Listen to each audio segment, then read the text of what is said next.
So let's start with the room of itself. Typically, again, you're thinking, I'm seating, let's use 300 for this example. So I'm seating 300 guests for my gala.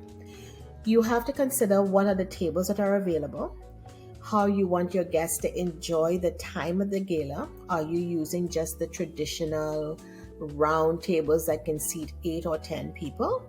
Are you considering long family style tables? And there are so many other table arrangement styles that can be appropriate for your event. So that's the first thing.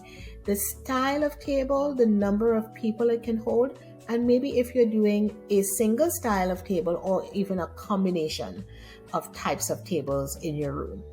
Then you have to consider all the other, we call them amenities, that you have to have in the room.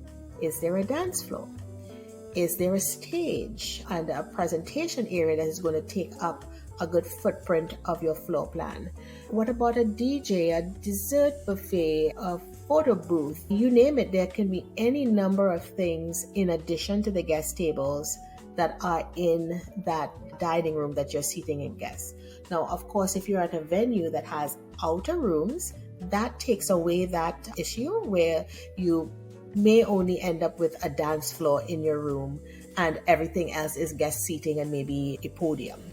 If you don't have that ability, then you have to think about all the other things that have to end up in this room. So now we're happy with the room and all the things that need to fit in the room, along with tables for 300 guests.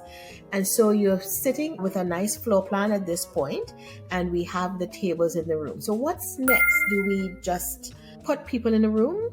Well, no. Again, you have another 3 options. You can do open seating, which is where you let your guests sit wherever they would like to sit.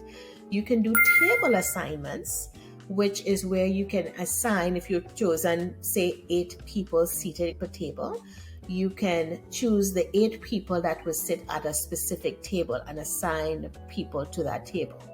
And then there's the seat assignment, where you are doing a place card on each seat that everybody has a specific seat at a table in the room.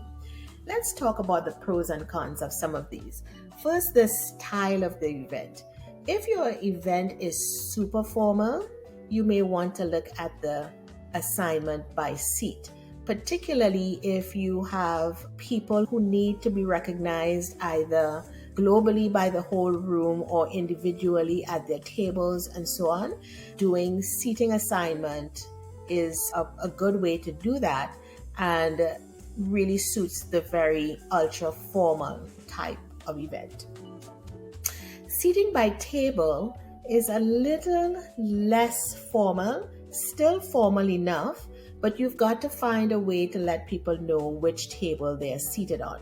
Usually by way of a seating chart or some other visual that guests could know where they're seated on.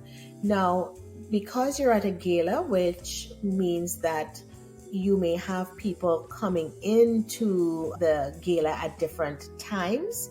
Sometimes they do that seating at registration.